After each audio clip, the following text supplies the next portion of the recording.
ఉన్న బంగారాన్ని విడిపించి ఆ రోజు ఆన్లైన్ రేటుకే మేము కొంటాం. Sharma gold company.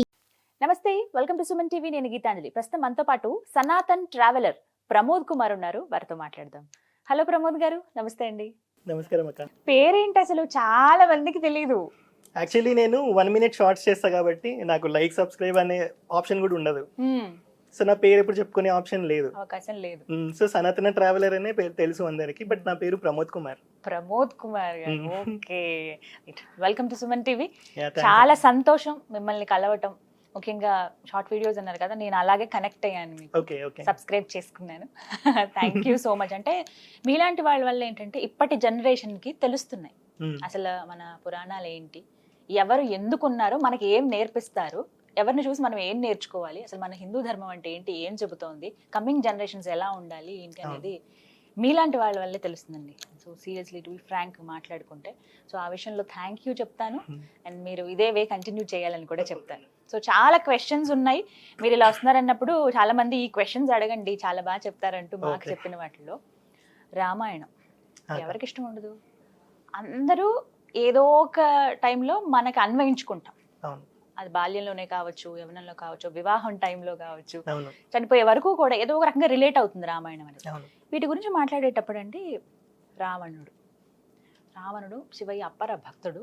అసలు తను చేసిన తప్పే ఉంది. సరే, సీతమ్మ వారిని అపహరించారు, అదొక్కటి తప్ప మిగతా ఏ విషయంలోనూ రావణుడు అసలు తప్పే లేదు, రాముడు కంటే కూడా గొప్పోడు, మీకు ఆ విషయం తెలుసా అని కొంతమంది క్వశ్చన్ చేస్తూ ఉంటారు.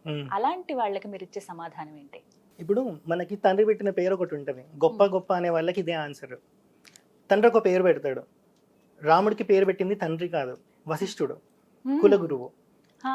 రావణాసుడికి పేరు పెట్టింది తండ్రే, రావణ అని పెట్టలేదు, దశగ్రీవుడు అని పెట్టాడు. కానీ ఈయన మార్చుకున్నాడు. ఇంకెక్కడ మంచోడు? తండ్రి ఎంత ఆలోచిస్తే ఒక పేరు పెడతాడు, మార్చుకున్నాడు, అయిపోయింది, మంచోడు కాదు. సెకండ్ థింగ్, బలశాలి అని అంటుంటారు. ఓకే, బలం ఉందేమో, కానీ దేనికి పనికొచ్చింది? ఒక ఆడదాన్ని మొగుడు లేనప్పుడు ఎత్తుకరాడని పనికొచ్చింది. నిజంగా రావణాసుడికి దమ్ముంటే రాముడు ఇంట్లో ఉన్నప్పుడు అక్కడే యుద్ధం చేసి తీసుకెళ్ళాలి, అంత కోరిక ఉన్నాడైతే.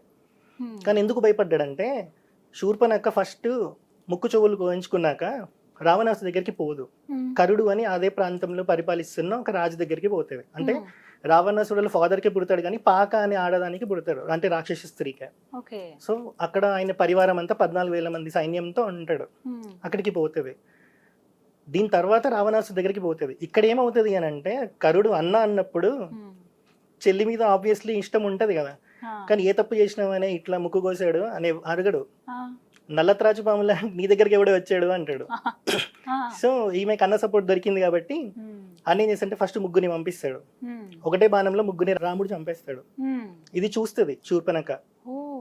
దాని తర్వాత మళ్ళీ వెళ్తుంది, ఇలా ముగ్గురు చచ్చిపోయారని. ఈసారి 14,000 మందితో వస్తాడు, మళ్ళీ చెట్టు చాటు నించొని అన్ని చూస్తూ ఉంటది.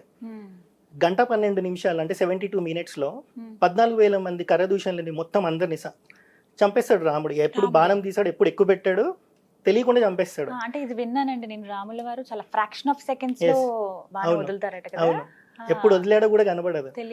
ఆ పరాక్రమం చూసి భయపడి రావణాసు దగ్గరికి పోతుంది. పోయినప్పుడు అక్కడ జరిగిన స్టోరీ అంతా ఉల్టా చెప్పి, సీతమ్మ ఇక్కడైతే సీతమ్మ అందగత్తె కాదు ఇది అని చెప్తుంది, అక్కడ పోయి వేరేలా చెప్తుంది. ఎందుకంటే రావణాసుడికి స్త్రీ అంటే వ్యామోహం ఎక్కువ కాబట్టి, సీతమ్మ అలా ఉంటది ఇలా ఉంటది అని చెప్తుంది. చెప్పినాక ఆయనైనా వినాలా, ఇక్కడ ఇది కూడా చెప్తుంది. 14,000 మందిని 1:12 ఎప్పుడు బాణం తీసాడు, ఎప్పుడు ఎక్కబెట్టాడో కూడా తెలియకుండా చంపేశాడు అని. అక్కడ భయం అవుతుంది. రావణాసుడి క్యారెక్టర్ ఎట్లాంటిది అంటే, యుద్ధం చేసి గెలుస్తా అంటే యుద్ధం చేస్తాడు, చెయ్యలేను అనుకున్నప్పుడు సంధికి వస్తాడు, లేదు అంటే ఇట్లా మారీచుడు లాంటి వాళ్ళని ఎవరినో ఒకరు పంపించి కిడ్నాప్ చేయడం. మంచోడు ఎందుకంటే ముట్టుకోలేదు కాబట్టి. ఇప్పుడు అదంటే 1,94,00,000 సంవత్సరాలు అయిపోయింది, రామాయణం అయిపోయి. బట్ ఇప్పటికీ మన ఇంట్లో మన ఆడపిల్లని ఎవరైనా చూస్తే ఇలా చూడగానే ఏం చూస్తున్నారా అంటాం. మరి అలాంటిది ఒకడు ఇంటికి వచ్చి ఎడమ చేతితో జుట్టిని కుడి చేతితో తొడల కింద పెట్టి సీతమ్మని తీసుకుపోతే తప్పలేదా? ఇంట్లో ఆడపిల్ల జోలికి వస్తే ఒకటి, సీతమ్మ జోలికి వస్తే ఒకటా? కాదు కదా. మన ఇంట్లో మన అమ్మ జోలికి వస్తే ఎవడన్నా రావణాసు లాంటి గొప్పోడి దగ్గరికి మా అమ్మ పోయిందని సంతోషిస్తామా? పోయి పగలు కొడతామా? అంతే కదా. సో ఆయనకి దమ్ము లేదు. ఇంకొక దరిద్రమైన ఒప్పందం ఏంటంటే, ఇంతకన్నా ముందే వాలితో ఓడిపోతాడు, ఘోరంగా ఓడిపోతాడు. సంధి పెట్టుకుంటారు, ఇది ఎవరు చెప్పరు. ఏం సంధి పెట్టుకుంటాడు అంటే, రావణాసురుడు. రావణాసురుడు. ఉమ్. ఆహా. వాలిలా వీకేస్తాడు. ఆ. ఆయన మంత్రులకు కూడా కనపడదు. వాలి ఎంత పవర్ఫుల్ అంటే, నేను ఇప్పుడు ఇక్కడ ఉన్నా, ఉమ్. నేను కైలాస్ మానవ సరోవర్కి ఇప్పుడు గుర్తొచ్చింది నాకు, నేను అక్కడికి వెళ్ళిపోయా మనస్సులో. ఆ. నా మనస్సుకి ఎంత స్పీడ్ ఉంటుందో వాలికి అంత స్పీడ్ ఉంటుంది అన్నట్టు. వా. ఇట్లా పెరుక్కొని వెళ్ళిపోతాడు, మంత్రులకు కూడా దొరకడు. Seconds లోనే. సెకండ్స్ లో. ఆ. వాలి అంత పవర్ఫుల్ ఇంకొకరు ఉండరు ఉమ్. వేగంలో. ఉమ్. ఈయన నాకు అర్థమైపోతుంది వీడితో యుద్ధం చేసి నేను గెలవలేనని చెప్పి ఉమ్. సంధి పెట్టుకుంటాడు. ఏమని అని అంటే, నా పుష్పక విమానం నువ్వు అనుభవించొచ్చు, నేను అనుభవిస్తా. ఉమ్. ఏ ఆడదాన్ని తీసుకొచ్చినా నువ్వు అనుభవించొచ్చు, నేను అనుభవిస్తా. నా కొడుకు నీ కొడుకు ఒకలాంటోడే. ఉమ్. ఇలాంటి ఒప్పందం పెట్టుకుంటాడు. ఉమ్. ఇప్పుడు కనుక వాలి సంహారం రాముడు అనుకోలే, కానీ అది జరిగింది దారిలో వెళ్తుంటే. రాముడు ఏది ప్లాన్ చేసుకోడు, వెళ్ళినాకనే జరుగుతాయి, దాన్ని బట్టి బిహేవ్ చేస్తాడు మనిషిలాగా. ఉమ్. సో ఇక్కడ వాలి సంహారం కనుక ఇప్పుడు జరగలేదు అనుకోండి, ఉమ్. సీతమ్మని రావణాసుడు తీసుకొచ్చాడని వాలికి రావణాసుడు చెప్తే వీడు పోతాడు అనుభవించడానికి. ఉమ్. రావణాసుడికి మాత్రమే శాపం, బలవంతంగా అనుభవించొద్దు, అనుభవిస్తే మాత్రం తల వ్రక్కలైపోయి చచ్చిపోతామని ఉంటది. వాలికి ఏం శాపం ఉండదు అట్లా. ఆ. ఈడు పోయి అనుభవిస్తే. ఆహా, అందుకు అలా సో సంహరిస్తారు. రామరావణి యుద్ధం అవ్వదు అప్పుడు. ఉమ్. వాలితో కూడిన రావణుడితో రాముడి యుద్ధం అవుతుంది. ఉమ్. ఎంత డేంజర్. ఉమ్. వాలితో పాటు రావణాసురుడు ఇద్దరు ఫ్రెండ్షిప్ చేసుకొని యుద్ధం చేస్తే వానరుల సహాయం రాముడికి దొరకదు, లక్ష్మణుడితో మాత్రమే పోయి చంపాల్సి వస్తుంది. ఉమ్. అది ఇంకా ఎంత ఘోరంగా ఉంటుంది. నిజమే. ఉంచుకోవడానికి. ఉమ్. అంత భయంకరుడు రావణాసురుడు. శివుడి భక్తుడు అని అంటారు. మరి మార్కండేయుని కాపాడిండు యముడి దగ్గర నుంచి. ఉమ్. మరి రావణాసురుని ఎందుకు కాపాడలేదు? ఆయన భక్తుడి గురించి ఆయనకి తెలుసు, ఎప్పుడు కాపాడాలి ఎప్పుడు వదిలేసుకోవాలి అని. ఉమ్. అంతే కదా. ఇప్పుడు విష్ణుమూర్తి అవతారం స్వీకరిస్తున్నప్పుడే ఉద్రవై నా భక్తుడు అని చెప్పాలి శివుడు. ఉమ్. చెప్పాడా? చెప్పలేదు లేదు, కదా హనుమంతుడిలాగా అసలు. వచ్చాడు. ఆ.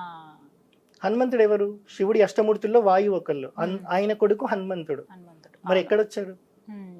మరి అంటే భక్తుడు దేవుడికి అన్నప్పుడు కూడా తెలుసు కాపాడుకోవాల్సిన అనేది. మరి బోలాశంకరుడు అన్నప్పుడు రావాలి కదా, ఉమ్. రాడు. సరే, రావణ అనే పేరు ఎక్కడి నుంచి వచ్చింది అని అంటే, కైలాస పర్వతాన్ని ఎత్తుకొని తీసుకెళ్ళిపోదామని అనుకుంటాడు. ఉమ్. కింద చేయి పెడతాడు, శివుడు బొట్టన వెళ్తే నొక్కేస్తాడు, ఈడెవడో ఏమో అని. ఉమ్. గట్టిగా అరుస్తాడు, ఉమ్. భూమి మొత్తం ప్రకంపిస్తుంది. ఈడెవడరా ఇంత రవణం చేస్తున్నాడని శివుడు అనుకుంటాడు. ఉమ్. ఈ పేరేదో బాగుంది కదా అని పెట్టుకుంటాడు రావణ అని. ఆహా. శివుడి రావణ నోటి నుంచి అంటే వచ్చినటువంటి గట్టిగా అరిచేయడం, మాటే. ఏడవడం, ఇట్లాంటివి అన్నట్టు. ఆ, రవణం చేయడం. రవణం. ఇది బాగుందని పెట్టుకుంటాడు. ఈడెక్కడ మంచోడు, ఉమ్. ఏ యాంగిల్లో మంచోడు? కానీ ఇప్పుడు రాముడు అంటే విష్ణుమూర్తి, ఆయన అంశే కాబట్టి ఆయన తలుచుకుంటే అమ్మవారిని తిరిగి తన దగ్గర తెచ్చుకోలేరా? ఇంత యుద్ధం గాని ఇవన్నీ అవసరమా? ఉమ్. తను అనుకుంటే క్షణాల్లో జరిగిపోతాయి కదా ఏవైనా. వానర సైన్యం సహాయం తీసుకుని రామసేతు నిర్మించుకుని అక్కడి దాకా వెళ్ళి అన్ని రోజుల పాటు యుద్ధం చేయడం ఇవంతా అవసరమా అనే వాళ్ళకి ఏం చెప్తారు? సింపుల్. రామావతారం వచ్చిన దానికి రీజన్ ఏంటి అని అంటే, రావణ సంహారం కోసం కాదు, మానవ జాతి గొప్పతనం చూపెట్టడానికి. ఉమ్. ఇప్పుడు అట్లానే తీసుకుంటే 39-40 yearsలో రావణాసుని సంహరిస్తాడు రాముడు. ఉమ్. అవతారం చాలించేసి వెళ్ళిపోవచ్చు వైకుంఠానికి, కానీ 11,000 సంవత్సరాలు ఉంటా భూమి మీద అని ఎందుకు చెప్తారు? ఉమ్. దశవర్ష సహస్రాన్ని దశవర్ష శతాని చ అని చెప్తారు. ఉమ్. నేను భూమి మీద ఉండి ఒక మానవుడిలాగా గర్భవాసం చేయాల్సిన అవసరం లేని నేను, ఒక అమ్మ గర్భంలో నుంచి పుట్టి ఉమ్. 11,000 సంవత్సరాలు భూమిని పరిపాలించి మానవ జాతి గొప్పతనం చూపిస్తా. ఏ రావణుడైతే మానవుని చాలా నీచంగా చూశాడో అలాంటి మానవుడికి ధర్మం పాటిస్తే ఎంత గొప్పవాడు అవుతాడని నేను చూపిస్తా అని చెప్పి మానవ అవతారం తీసుకుంటారు. ఉమ్. ఇప్పుడు నేను ఉన్నాను, నాకు ఎలాంటి మాయలు ఉండవు, ఉమ్. రాముడికి కూడా ఏముండవు. ఏది ఇచ్చినా గురువులే ఇవ్వాలి అనుగ్రహం, కానీ ఏదైనా సరే ఉమ్. మనకెవరిస్తారు? మనకి అదే కదా అనుగ్రహం. ఉమ్.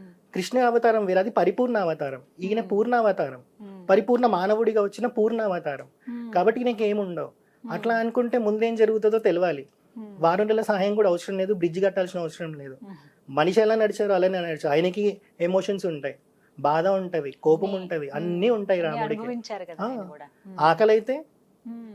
ఆయన దేవుడి కదని ఆకలి ఉండదు అనుకోం కదా, ఆయనకు కూడా ఆకలి అవుతుంది. మనిషి రూపంలో వచ్చారు కాబట్టి ఉమ్. అన్ని ఉంటాయి ఆయన. అవును. ఉమ్. సో మెయిన్ గా రీజన్ రావణ సంహారం కోసం కాదు వచ్చింది, ఉమ్. మానవ జాతి గొప్పతనం చూపెట్టడానికి వచ్చాడు. అందుకే నా పెళ్లి పత్రికలో కూడా ఇప్పటికీ సీతారాముల ఫోటో మనం పెట్టుకుంటున్నామంటే అది రాముడి అనుగ్రహం వల్ల, ఆయన పాటించిన ధర్మం వల్ల, భార్యను చూసుకున్న విధానం వల్ల. ఆదర్శ దంపతులుగా మనం వాళ్ళని కొలుచుకుంటాం కదండి. అవును. ఒకటే చెప్తారు, పెళ్లి పత్రిక మీద రాముడు సీతమ్మ లేకుండా పెళ్లి పత్రిక ప్రింట్ చేయొద్దు అని చెప్తారు. మండపంలో కూడా ఖచ్చితంగా పూజ చేయిస్తారు కదా. అంతే. అవును, అవును. అవును, అది రాముడి గొప్పతనం. సో చాలా మంది ఇంక ఇష్టం వచ్చినట్టు మాట్లాడుతూ ఉంటారు. మీరు ఎలా ఇవన్నీ రీసెర్చ్ చేస్తారు? వీటి గురించి ఎలా చెప్పగలుగుతున్నారు? ఎందుకంటే చాలా పరిజ్ఞానం ఉందని అర్థం అవుతుంది. నాకు లిటరల్లీ ఎట్లుంటదంటే, నాకు కొన్నిటికి ఆన్సర్ తెలియదు. ఆ మూమెంట్లో ఎందుకు వస్తాయో తెలియదు, వచ్చేస్తాయి. అవునా? ఎందుకు వస్తాయో తెలియదు, లిటరల్లీ ఎందుకు వస్తాయో తెలియదు, ఆ మూమెంట్లో వచ్చేస్తే అదే చెప్పేస్తా. అంటే దీనికి సాక్ష్యం ఏంటి, రుజువు ఏమిటని అడుగుతుంటారు కదా, అలాంటి వాటికి ఏం చెప్తారు? నేను ఏదైనా వీడియో చేసేటప్పుడు అవతల 100 క్వశ్చన్లు వచ్చినా నేను ఆన్సర్ చేయగలుగుతా అన్నప్పుడు మాత్రమే వీడియో చేస్తాను, లేకపోతే అస్సలు చేయను. అవునా? మీరు ఎట్లా ఉంటదంటే, నేను ఇప్పుడు మొన్న ఆదిశంకరాచార్య గురించి వీడియో చేయాలి, అవును. ఒక సినిమా క్లిప్ అనుకోండి, ఏ విజువల్ తర్వాత ఏ విజువల్ వస్తుందో నేను అక్కడ ఆపి రికార్డ్ చేయొచ్చు. కానీ నాకు టైం లేదు, 2 minutes 3 minutes రికార్డ్ చేసేసి ఆ వీడియో. ఇప్పుడు నేను వెళ్ళి యూట్యూబ్ ఆన్ చేసి చూడాలంటే నాకు టైం వేస్ట్, ఫ్రేమ్ ఖరాబ్ అయిపోతుంది. ఏం చేశా అంటే, ఆదిశంకర మనకి గురువు లేనప్పుడు ఎలా గురువుని పట్టుకోవాలో తెలియనప్పుడు ఒక దగ్గర కూర్చొని ఆదిశంకరాచార్యనే నా గురువు అని అంటే ఆయన గురువు అయిపోతారు. కలియుగంలో గురువు దొరకడం కష్టం, ఆదిశంకరాచార్యని పొందడం చాలా ఈజీ. సో నేను ఒకటే అనుకున్నా, స్వామి మీ గురించే నేను వీడియో చేస్తున్నా. చాగంటి గారి ప్రవచనంలో అది ఉంటుందని నాకు తెలుసు, 1.5 minute నాకు కావాలి, 1.5 hour ప్రవచనం ఉంది, 1 hour 37 minutes ఏదో ఉంటుంది. నేను పాజ్ చేసి అంటే స్టార్ట్ చేసి ఇలా ఒక దగ్గర ఆపేసి నాకు అక్కడ అది ప్లే కావాలి అని అనుకున్నా, ఇలా ఆపగానే ప్లే అయింది, అదే రికార్డ్ చేసి వీడియోలో పెట్టా. అలా ఉంటది నాతో, ఎందుకు ఉంటుందో తెలీదు, బట్ ఉంటది. సరే నడుస్తుంది కదా, బాగుంది, రామానుగ్రహం అనుకుంటా అంతే. మీ లైఫ్ స్టైల్ ఎలా ఉంటుంది? నేను ఇంటీరియర్ డిజైనర్ ని యాక్చువల్లీ. సో నా లైఫ్ చాలా క్రేజీ ఉంటది, రోజు 2-3 సినిమాలు, వెబ్ సిరీస్లు, ట్రావెలింగ్, ఇవన్నీ. ఆబ్వియస్లీ నాకు ట్రావెలింగ్ అయిపోతే నిద్ర పట్టదు, పిచ్చెక్కుతుంది. ఎలాంటి ప్లేసెస్ కి వెళ్తూ? Only temples, only temples. ఎక్కడికి వెళ్ళాను, బైక్, ఎక్కడికి వెళ్ళినా బైక్. ఇప్పటి వరకు ఎక్కడెక్కడికి వెళ్ళారు? నార్త్ లో అయితే ఉజ్జయిన్ లాస్ట్, కింద కన్యాకుమారి, రామసేతు, మధురై, ఇట్లా. ఇంకా లోకల్ టెంపుల్స్ అంటే విజిట్ చేస్తూనే ఉంటాం. అంటే ఏం తెలుసుకుంటారు అలా టెంపుల్స్ కి వెళ్ళి? అంటే ఏం లేదు, చాలా మంది వెకేషన్ అనగానే ఊటీ పోవాలి, ఆటుకు పోవాలి, గోవా అంటారు. కానీ ఒక టెంపుల్ కి పోతే మనకు అక్కడ చాలా నేర్పిస్తుంది. ఒకప్పుడు ఇప్పుడు చిన్న చిన్న గుడిలు అయిపోయాయి, ఒకప్పుడు గుడిలు చిన్నగా ఉండవు, పెద్దగా ఉంటాయి. అందులో వేద పాఠశాల ఉంటుంది, గోశాల ఉంటాయి, ఇన్ని జరుగుతుంటాయి యాక్టివిటీస్, ఒక సత్సంగాలు జరుగుతాయి. ఒక పండగ రాగానే ఒక ఊరంతా అందులో నింపేయచ్చు. కానీ ఇప్పుడు ఆ పరిస్థితి లేదు. అది మాత్రం నిజం. మీరు అలా వెళ్ళిన టెంపుల్స్ ఏవైతే ఉన్నాయో అక్కడ మీకు భలే మిస్టీరియస్ గా ఇక్కడ సంథింగ్ ఏదో ఉంది అని అనిపించిన టెంపుల్స్ ఉన్నాయా? ఇప్పుడు కోపేశ్వర ఆలయం అని ఒకటి ఉంటది మహారాష్ట్రలో, కొల్హాపూర్ దగ్గర. కోపేశ్వర దక్షయజ్ఞమైన దాక్షారామం ఉంది కదా మనకు ఆంధ్రాలో, అక్కడ సతీయమ్మ వారు అగ్నిలో దుంకుతారు, అగ్నిలోకి వెళ్తారు కదా, వెళ్ళినప్పుడు శివుడు చాలా కోపంగా ఉంటారు, ఆవేశంగా ఉంటారు. అక్కడ ఆవేశపడ్డ శివుడిని శాంతింపజేయడానికి విష్ణుమూర్తి కొల్హాపూర్ దగ్గర నుంచి ఒక 50 kilometers దూరంలో ఉండే కోపేశ్వర ఆలయంకి తీసుకొని వెళ్తారు. అందుకే మీకు అక్కడ చూస్తే ఒకటే గర్భాలయంలో, ఒకటే పానవట్టంలో 2 లింగాలు కనిపిస్తాయి, ఒకటి విష్ణుమూర్తి, ఒకటి శివుడు. విష్ణుమూర్తికి ఏమో ఇవి పెడతారు ఇలా, శివుడికి ఇలాంటివి పెడతారు అలా. సో అక్కడికి వెళ్ళినప్పుడు మీరు అది చూస్తే శివపురాణం అనుకుంటా మొత్తం కార్వింగ్ లో ఉంటది. అక్కడ చూసేయచ్చా? మొత్తం వాళ్ళు ఎక్స్ప్లెయిన్ చేస్తారు, 400 rupees 300 rupees అని మన ఇష్టం, ఎంతైనా ఇవ్వచ్చు.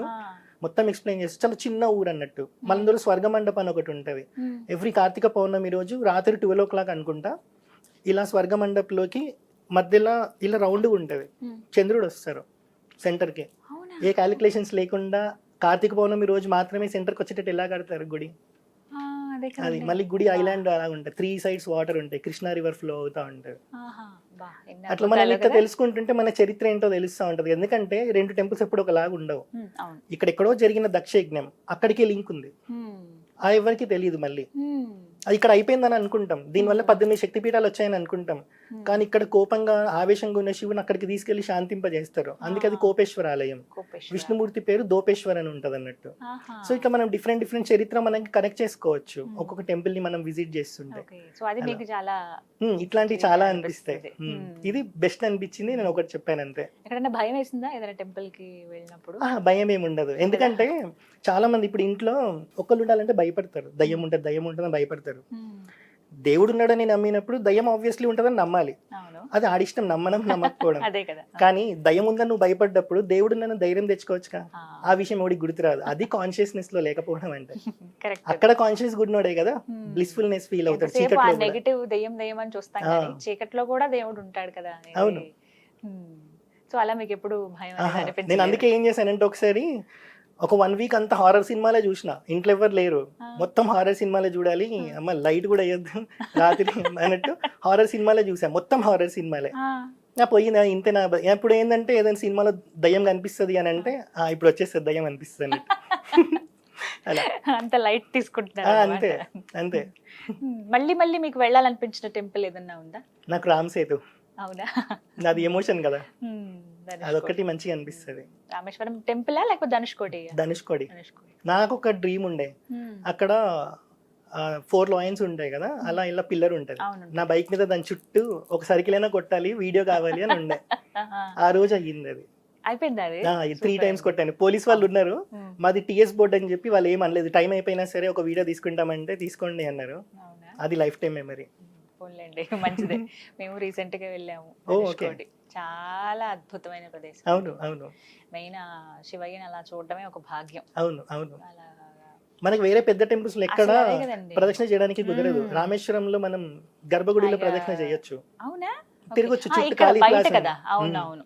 కరిమల మొత్తం గణపతి తిరగొచ్చు. చూసుకుంటూ అలా ఇటు విశ్వనాథుని కూడా అవును. చూసుకుంటూ రావచ్చు. అవును అమ్మవారు ఎంత బాగుంటారు. అవును అంటే ఎంత మనం ఇవి చూస్తున్నా ఆ దీపం వెలుగులోనే చూడాలి. అవును, లైట్లు అవును. ఏమి ఉండవు, ఆ అవును. దీపం వెలుగులో చూడాలి. ఏదో కొత్త ప్రపంచం అనిపించింది దానికి కూడా నాకైతే. రీజన్ ఏంటి అని అంటే, ఇప్పుడు ఇన్ని లైట్స్ ఉన్నాయి, ఇప్పుడు పైన స్టార్స్ ఉంటాయి, లైట్ పొల్యూషన్ అంటాం, ఆ లైట్ పొల్యూషన్ వల్ల మనకు కప్పేస్తుంది ఒక పొర, Okay. స్టార్స్ మనకు కనపడవు. Hmm. అదే మీరు ఒక అడవిలోకి వెళ్ళండి, లైట్స్ ఉండవు, స్టార్స్ కనిపిస్తాయి, అరే ఇన్ని స్టార్స్ ఉన్నాయా ఉన్నాయా అనిపిస్తుంది. అనిపిస్తుంది. సో దేవుడి గుడిలో కూడా మనకు ఒక మూర్తి మన మనసులో ఉండిపోవాలి అని అంటే దీపం వెలుగులోనే చూడాలి. సో కాన్సన్ట్రేషన్ మీకు అక్కడే ఉంటుంది. లైట్ ఉందనుకోండి, Hmm. అన్ని చోట్ల కనిపిస్తూ ఉంటుంది, అంటే అన్ని చోట్ల మీకు డిస్టర్బెన్సే కనిపిస్తుంది, లైట్ పొల్యూషన్ ఎక్కువ ఉంటుంది. Hmm. దీపాల కాంతిలో చూస్తే మనకి ఎక్కువసేపు దేవుడు గుర్తుంటాడు. అందుకే గర్భాలయంలో ఎప్పుడు దీపంతోనే మనకి దర్శనం ఇస్తారు. ఇప్పుడు వెంకటేశ్వర స్వామి ఫొటోస్ అవును. మీరు చూసినా లైట్స్ ఉండవు గర్భాలయంలో, Hmm. ఎందుకంటే మనం కాన్సన్ట్రేషన్ మొత్తం మూర్తి మీద విగ్రహం ఉంటుంది మీద కాబట్టి. వెళ్తుందని. అందుకు అందుకు దీపం. అలా ఉంటుంది అనమాట. కానీ అసలు చాలా బాగుంటుందండి, లైఫ్ అవును. టైం ఎక్స్పీరియన్స్ అది అవును. రామేశ్వరం. అవును ఆ తర్వాత ధనుష్కోడి కూడా చూడగలిగాం. అక్కడ అన్ని బెస్ట్ ప్లేసెస్. ప్రమోద్ గారు, ఇన్ని మాట్లాడుతున్నాం కదా, చాలా మంది అడిగే క్వశ్చన్ ఏంటనంటే, అసలు రామాయణం ఎప్పుడు జరిగింది, దీనికంటూ ప్రూఫ్స్ ఉన్నాయా, ఎన్ని లక్షల కోట్ల, అసలు యుగం అంటే అందరికీ తెలుసు అవును కృతయుగం అని, అవును కానీ ఎలా చెప్పగలుగుతున్నారు? అసలు జరగలేదంటారు కొంతమంది, రామాయణం అంతా కూడా ఒక బూటకం కల్పించిందే అనే వాళ్ళు కూడా ఉన్నారు. రామాయణం రకరకాలుగా వాళ్ళకి తగ్గట్టుగా రాసేసారు అవును. కొన్ని అయితే. అవును ఏది ప్రామాణికం అనేది మనం వాల్మీకి రామాయణమే మనం చూస్తాం, కానీ రకరకాలుగా రచయితలు చాలా మంది రాశారు. కానీ అసలు ఫస్ట్ రామాయణం గురించి మాట్లాడితే ఎప్పుడు జరిగింది? మనకి ఏదైనా పురాణాలు శాస్త్రాలే కదా మనకి ప్రామాణికం. వాయు పురాణంలో ఒక శ్లోకం ఉంటది, త్రేతాయుగే చతుర్వింశే రావణః తపసః క్షయత్ రామం దాశరథిం ప్రాప్య సగనః క్షయామి యావన్ అని ఉంటది. ఇందులో ఫస్ట్ వర్డ్ మీరు తీసుకుంటే త్రేతాయుగే చతుర్వింశే అని ఉంటది. త్రేతాయుగే చతుర్వింశి అంటే, చతుర్వింశి అంటే 24, త్రేతాయుగే అంటే త్రేతాయుగం, 24th త్రేతాయుగంలో రామాయణం జరిగింది అని. అంటే ఇప్పుడు మళ్ళీ మీరు అడగొచ్చు, మరి ఇప్పుడు మనకు ఉండేవి 4 యుగాలే కదా కదా. సో యుగాలు 4, ఈ 4 కలిపి ఒక మహాయుగం అవుతుంది. సో ఇలాంటి మహాయుగాలు ఒక 71 అయితే అది మనకి మన్వంతరం అవుతుంది. ఇప్పుడు మనం ఉన్నది 28వ మహాయుగం, 28వ కలియుగం. రావణాసురుడు పుట్టింది 22వ మహాయుగంలో కృతయుగంలో, రాముడు పుట్టింది 24వ మహాయుగంలో త్రేతాయుగంలో. సో 22వ మహాయుగంలో పుట్టిన రావణాసురుడు 24వ మహాయుగంలో పుట్టిన రాముడి చేతితో అంతమయ్యాడు అని. అలా సో 24వ మహాయుగం అంటే ఇప్పుడు మనం 4 యుగాస్ మనం క్యాలిక్యులేట్ చేస్తే 43,20,000 ఇయర్స్ వస్తుంది. 4 యుగాస్, ఇప్పుడు మనం 28లో ఉన్నాం, అలా 48,300 into 4 వేసుకోండి, వెనక్కి 4 వెళ్ళాలి కదా, అలా వేసుకుంటే మీకు అప్రాక్సిమేట్గా వచ్చేది 1,94,00,000 అనేది అప్పుడు జరిగింది.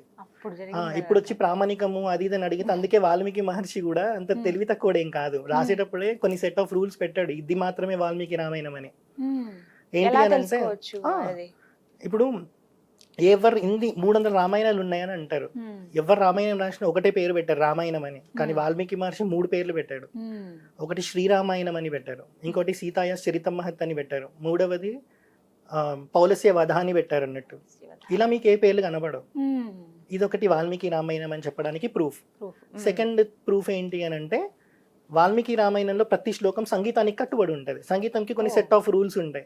అందుకే మీరు ఎప్పుడు చూసినా లవకుశులు ఇలా చిరుతలు పట్టుకొని పాడడమే చూస్తారు తప్ప శ్లోక రూపంలో ఎక్స్ప్లెయిన్ చేయరు. అది వాల్మీకి మహర్షి గొప్పతనం. 24,000 శ్లోకాలు అలా సంగీతానికి కట్టుబడేటట్టు రాశారు, అలా ఎవరు రాయలేదు. థర్డ్ రూల్ ఏంటి అని అంటే, మనం గుర్తుపట్టడానికి సింపుల్ ఇలా చెప్పారు, గాయత్రి మంత్రంలో 24 బీజాక్షరాలు ఉంటాయి. గాయత్రి మంత్రానికి ద్రష్ట ఎవరు? విశ్వామిత్రుడు. అంటే ఆయనే చెప్పింది. 24 బీజాక్షరాలు ఉంటాయి, మీకు ఏ మంత్రంలో కూడా అన్ని బీజాక్షరాలు కనబడి ఒక గాయత్రి మంత్రంలోనే ఉంటాయి. రామాయణం 24,000 శ్లోకాలు రాయడానికి కూడా రీజన్ అదే, ప్రతి ఓ. 1000 శ్లోకంలో మొదటి అక్షరం గాయత్రి మంత్రంలో ఒక బీజాక్షరంతో స్టార్ట్ అవుతుంది. ఆహా, ఇలా రాసిన వాటితోనే వాళ్ళు start ఎవ్వరు లేరు. Okay okay. సో ఎప్పుడైనా మనం ఇది వాల్మీకి రామాయణమా కాదా అని తెలుసుకోవడం, లేదంటే డౌట్ ఉంది అని అంటే కామ్ గా ప్రవచనాలు వినాలి. ఎందుకంటే వాళ్ళు అన్ని చూసి మన దగ్గరికి వచ్చి చెప్తారు. లేదు మనకి ఇవన్నీ మనం చూసుకోగలుగుతాము అని అంటే బుక్కులు చదువుకుంటే చాలు. కానీ 1 పాయింట్ పర్స్పెక్టివ్ లోనే అర్థం అవుతుంది. 2 టైప్స్ లో అర్థం చేసుకోవచ్చు రామాయణం. భార్యను వదిలిపెట్టిన భర్త కథలాగా, భార్యను అర్థం చేసుకున్న భర్త కథలాగా. ఇది మనం అర్థం చేసుకున్నప్పుడు రాముడు హీరో, ఇది అర్థం చేసుకున్నప్పుడు రావణుడు హీరో. రావణుడు హీరో అవుతాడు. ఇలానే చూస్తారు దాదాపు ఈ 2 అంతే. వేస్ లోనే అంతే. గమనిస్తారు. అంతే. అందుకే శ్రీరామాయణం అని పెట్టారు. శ్రీ అంటే సీతమ్మ, రామ అంటే రాముడు, ఆయనము అంటే నడిచిన దారి అని. మార్గం అని చెప్పి. అలా. సో వీటికి కూడా చాలా ఇవంటి జరగలేదనే అసలు చాలా మంది వాదిస్తారు కదా. అంత గుడ్డిగా ఏం ప్రూఫ్లు ఉన్నాయి ఇప్పుడున్న ఇవన్నీ కూడా అవేమన్నా ప్రూఫ్లా ఇవన్నీ కల్పించినవే రామసేతుతో సహా అందరూ చెప్పేది అదే కదా. సైన్స్ ప్రకారం నమ్ముతామని చెప్తారు కదా, దానికి ప్రూఫ్ పెట్టాడు వాల్మీకి మహర్షి. అది హనుమాన్ మూవీలో ప్రశాంత్ వర్మ చేసిన చాలా గొప్ప పని. హనుమంతుడి సాంగ్ ఉంటది, అందులో ఆయన సూర్యుడిని మింగడానికి వెళ్ళినప్పుడు ఇంద్రుడు వస్తారు ఆ ఏనుగు మీద, దానికి 4 దంతాలు ఉంటాయి. ఆ 4 దంతాలు రామాయణం ఇప్పుడు ఏదైతే 24th మహాయుగంలో జరిగిందని చెప్పాను కదా, ఆ టైం పీరియడ్ కి ఆ గోంఫోతెర ఎలిఫెంట్స్ ఉన్నాయని మ్యాచ్ అయ్యింది.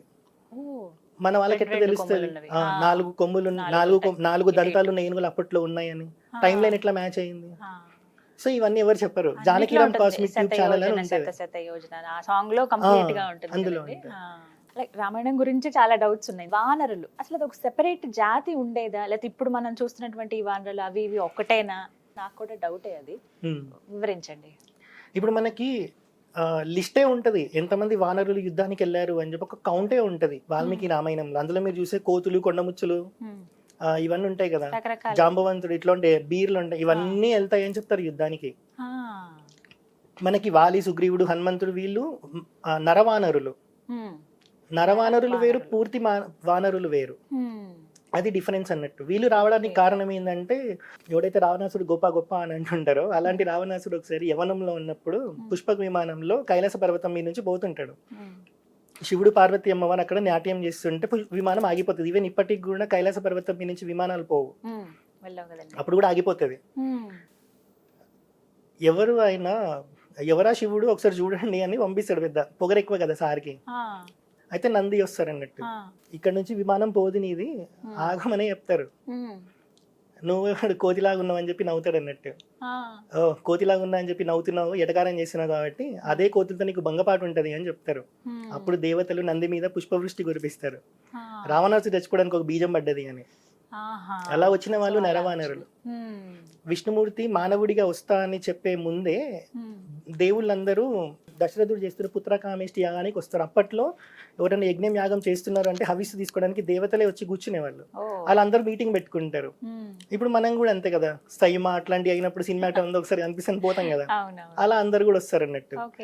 బ్రహ్మదేవుడు కూడా ఉంటారు. అందరం మా దగ్గర కూర్చున్నాం కదా, ఇది కరెక్ట్ టైం బ్రహ్మదేవుడిని అడగడానికి అని చెప్పి అడుగుతారు. అసలు ఎట్లా చచ్చిపోతాడు, మాకు టార్చర్ పెడుతున్నాడు అని. గుర్తొచ్చిందయ్యా, ఆయన అడిగిన వరంలో 2, ఒకటేమో నంది శాపం ఉంది, నరవానరులు రావాలి.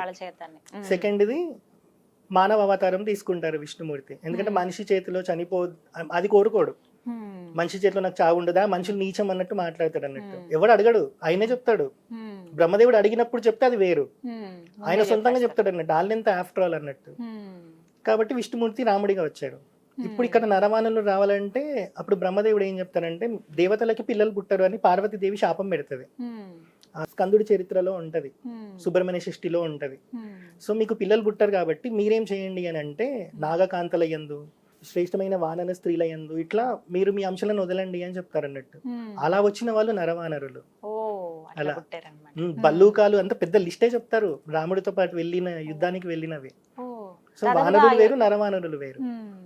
అంటే ఇప్పుడు మనం చూస్తున్నవి కాదంట, ఇవి కూడా ఇవే ఉంటాయి లిస్ట్ లో. ఇప్పుడు మనం కోతుల గురించి, కొండముచ్చుల గురించి మాట్లాడుకుంటాం కదా, రామాయణంలో కూడా ఇవే లిస్ట్ ఉంటాయి. అలా దాదాపుగా ఎన్ని జాతులు అలా పాల్గొని ఉండొచ్చు అసలు మీకు లిస్ట్ చెప్పాలి అని అంటే, మన ఏమంటారు, 0 ఆర్యభట్ట కనుక్కున్నాడు, ఆర్యభట్ట 0 కనుక్కోలే, ప్రపోజ్ చేశాడు. ఇప్పుడు నేను ఒక ఏదో పేపర్ పట్టుకొని రాయాలి. రాస్తున్నప్పుడు నేను ఏం చేస్తాను, మా గురువు పేరు, దేవుడి పేరు అవన్నీ రాస్తాను. ఆర్యభట్ట కూడా మన వాళ్ళు ఏది రాసినా కూడా గురువుని స్మరించుకొని రాసేవాళ్ళు.